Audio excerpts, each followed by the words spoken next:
Hey there guys, welcome back to Afternoon Garage. So today we're going to talk about something that I talk about frequently, and that's LED lights. One thing I can really appreciate about some cars is the fact that they have all their factory parts on them.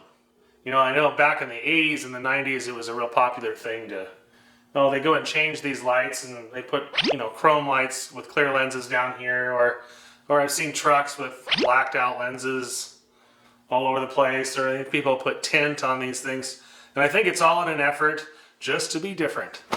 Well, I don't really care for that. If you watched my last drive video, you can see that my lights were kind of illuminating a yellow, kind of a real brightish, almost a white color. You can see these lenses are certainly amber. So that's kind of what I want them to do again, is I want them to illuminate amber. So when I put the conversion bulbs in there, I made a mistake. And I put a 6000K, 7000K bulb in there, which illuminates a blue light. And what it did was it made these amber lights really bright yellow. Another thing is we have another fast flash problem. I've worked a little bit on getting these lights to flash normally, and I really haven't had much luck. So we're going to go through that, and I'm going to see what I'm going to do to change the color of these things back to an amber color like they were from the factory. And also get rid of the fast flash problem. I changed all these into, I think these are plastic lenses, and they kind of have LEDs on them a little bit, so they illuminate really kind of, I really kind of like them. I know people don't care for aftermarket headlights, and they usually like to stick with the factory ones, but in this case I kind of like this look. So I put HIDs all the way across here. They work really well. It's a high beam, low beam type of HID bulb. I had to run some wires to get the current up there to make sure these things would illuminate correctly, but they work pretty good. I purchased some of these. These are an LED conversion bulb, however they light up amber, which is kind of exactly what I want here. So this is the style for the front. This is kind of an 1157 style. And this is the one in the rear. It just has a single type of, it's originally a single incandescent filament. So it just has one post here, but this also as well lights up amber. Another thing I'm going to use is this. This is going to replace the side marker lights and get these looking amber again. Let's take it apart.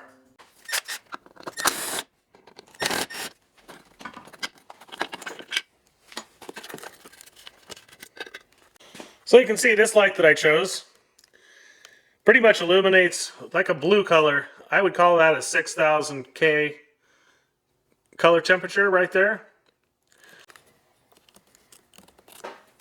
So you just push and rotate that out.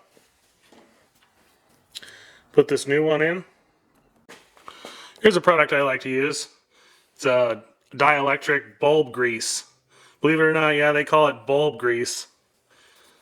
And what that's going to do is you start to get a little rust and some corrosion on the inside of here. Just kind of on the base of the light here.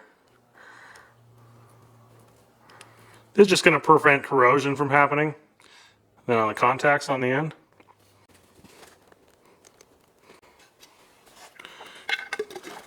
See our amber lens. Now we turn the direct light off. There we go. That's much better. That's kind of more of an amber type of color.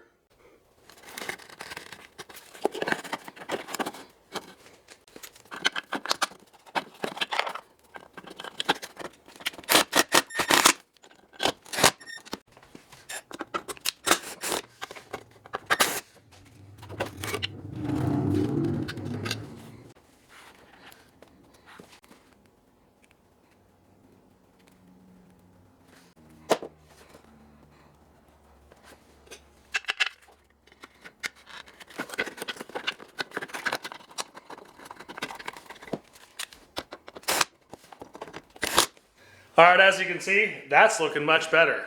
Really like the look of that. These aren't quite as bad as this one. This one had a really high color temperature. So that will change that out.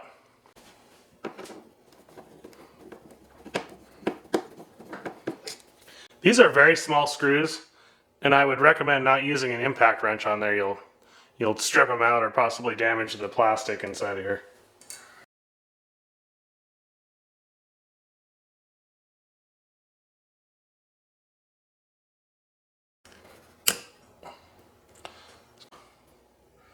So this one will twist out though, counterclockwise.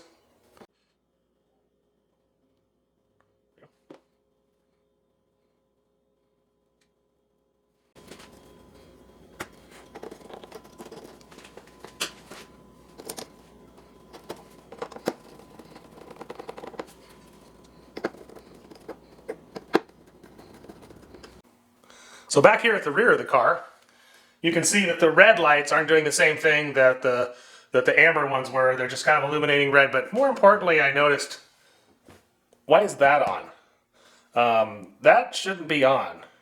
I just have the parking lights on, so in the rear you're just going to get the middle running light here, and then these side markers here. I'm not sure why this amber bulb's on. I haven't done anything with it. I know it was working previously. We're going to have to find out what's going on here. Another thing I noticed was these indicators, the turn signal indicators here. That one and that one are on. When you shut the parking lights off, they turn off. We still have to remember that I didn't do anything other than change those front bulbs. So I'm going to go in the front and take that bulb out and see if we get a change. So you can see when I disconnect this bulb up here, that light turns on and off. So I think we found out what was wrong. So I'm going to disconnect it. It's got to be something with these aftermarket bulbs. So we're going to have to do a little investigation and find out why that's happening. I have a good suspicion that the two individual circuits that are supposed to be in this bulb are somehow tied together, which is why you're getting a parking light and a turn signal at the same time, which isn't really a good situation on the rear of this car since the turn signal and the stop lamp are two separate individual lights. If they were a single light on, as some American cars, some older GM cars, they don't have amber lights. I don't really think that you would ever even notice this. However, it would be defective. It would slightly illuminate the brake light when the parking lights were on. That's not a good situation. So let's go over to the bench and find out what the heck's wrong with this thing. What happens here is there's two. This is a common, and one of these is the parking light, and one of them is a brake light. I think in the case of this bulb, it just illuminates a little brighter. I think they all come on with the parking light, and then it's brighter when the brakes or the turn signals are on. So that's how that one works. This one here, same kind of thing. I believe that these lights kind of come on with the parking light, and then this is kind of, looks like a projector type of light. And there's 3 chip LEDs in there that come on when the brake or the turn signal's on. In our case, the turn signal, since we're using it on the front. So these are completely separate circuits. They need to be isolated. They cannot be connected together in any way. You're going to get feedback from one circuit into the other. So let's test this one first because we know this one actually works. So we're going to probe the 2 positive sides of this. And it's isolated. It's completely isolated. Here's the one we just purchased. Uh-oh. These cannot be connected in any way. It looks like it's a low ohm too. It looks like it's 42 ohms. So we'll measure that. 5 megohms. 1 megohm. And that's from ground to hot. But in between the two, we're getting 43 ohms. Maybe that's just a defective LED. Let's get another one in here. Here's another one. 42 ohms. 43 ohms. Maybe that one's just defective too. So let's get another one. 43 ohms. And let's try one more. And 42.5 ohms. So either all these are defective or they made them that way. Now I'm at a complete loss on how they can actually sell something like this, not have everybody return them. This is amazing to me that this is the kind of stuff that you get. In one of my other videos, I was working on a Pontiac Solstice with a headlight, and the orientation of the bulb was completely incorrect, but this is electrically defective. So I think what I need to do now is return to the original blue type light LED bulb. We'll put it back the way it was in the front so we can continue our testing and work on that fast flash problem we have. So you can see I pulled the bulbs out. I have some other parts on order that maybe might be better than the ones we got, but we'll just leave these in here for now for testing purposes. So now I guess we can work on the rear of the car. So now we have the parking light to where only the red illuminates. So let's turn on the turn signal and see how yellow that's going to be.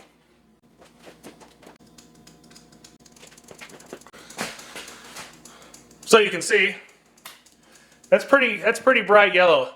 It has the same type of bulb in it. It has one of those blue 6000K bulbs in it. So I'm going to need to take that out, change both sides here, and we'll change the color of that. Hopefully we won't have the same problem we had in the front. One good thing about this is a single filament bulb, so there's not going to be any chance of the bleeding voltage into another circuit in the vehicle. So let's change it out.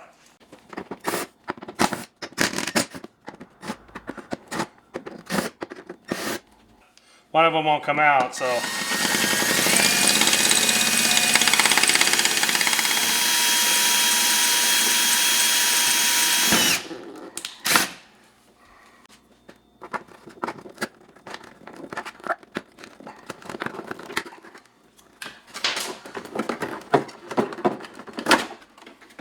ooh, man, that's pretty rough. We'll be careful with this circuit board back here. Let's take this back to the bench, pull it apart. And we'll extract this rusty screw bit here, a pair of pliers.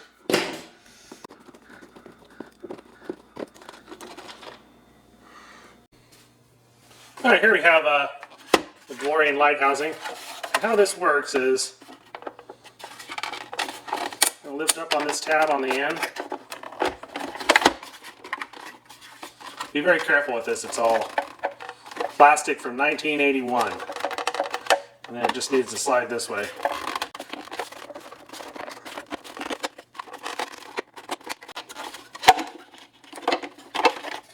And now it comes. So you can see, this is what they did back in 1981 with the lights. So we know what's going to be the amber light. It's going to be this one right here.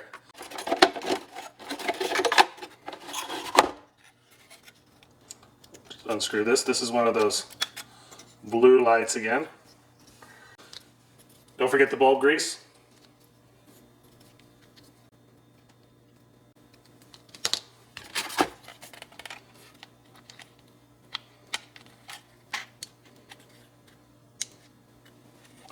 There you go. And your connection points are right here. And they can also use some of this.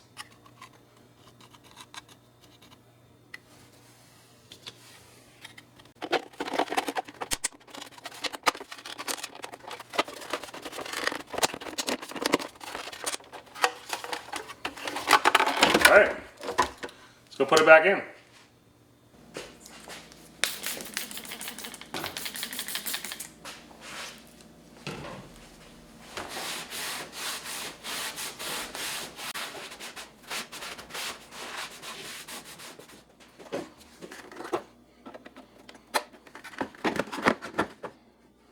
Parking light, brakes,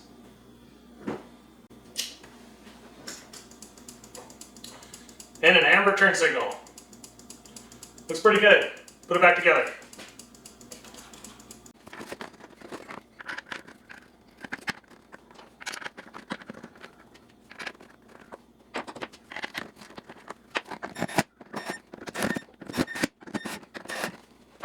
All right, we got the bulbs changed. Well, the majority of the bulbs changed. And now we still have this problem. Click, click, click, click, clickety, click. So that's pretty quick for a flash. I've tried a few different flashers to fix this problem. Let me talk to you about that.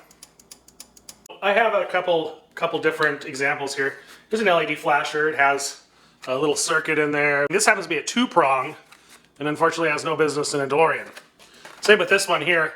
It's a flasher for an LED, but once again, it's a 2-prong, and the Delorean uses something like this, which is a 3-prong. So you can see it's got 3 prongs, and this is one of them that I've tried, as well as this one here. This one is made by this is a little fuse, and you can get these at typically AutoZone and that kind of thing.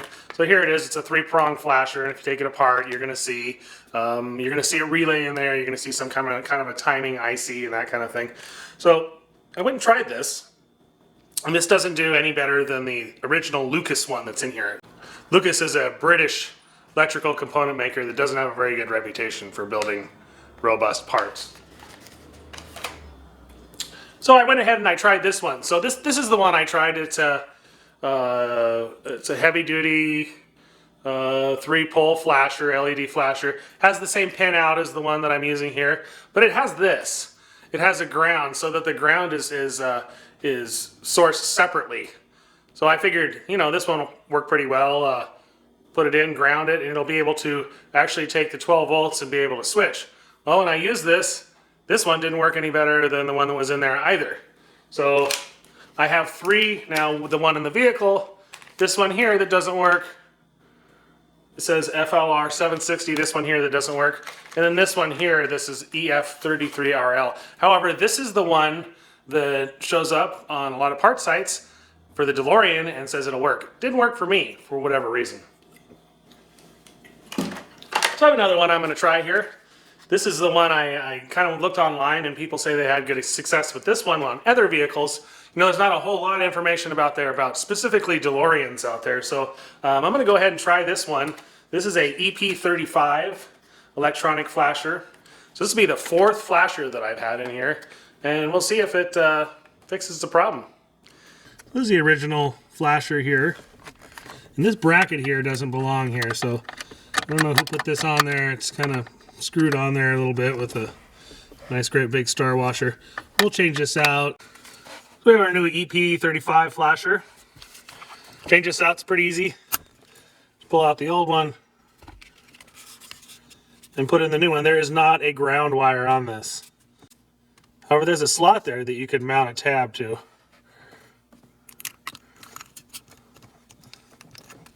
Plug that in, make sure it's seated all the way. And we'll put it in this little silly bracket here for now and try it out. Okay, we got the ignition on. Well, that looks about right. You can hear it's got the regular frequency that it's supposed to have on it. Oh, look, my speedometer says I'm going somewhere. Must have some electrical. No, it's weird. I'm going 4 miles an hour. I don't even know it. This, by the way, is GPS operated. Well, I ordered up some new LEDs, so hopefully these are a little bit different than the ones we got before. They look a little different. This one has like 3 sides on it and a little projector thing on the top. This one actually has 5 sides on it. Stay away from anything that looks like that. If it looks like that, it's probably going to work just like the one that I had. First thing I want to do is I want to measure these contacts down here and make sure that they're not tied together in any way.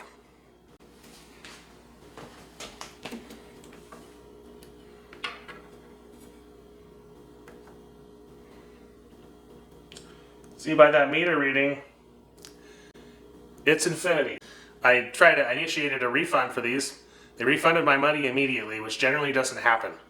So apparently they probably got other complaints about these things. I had to return my money right away. So let's put these in, see how they work up here.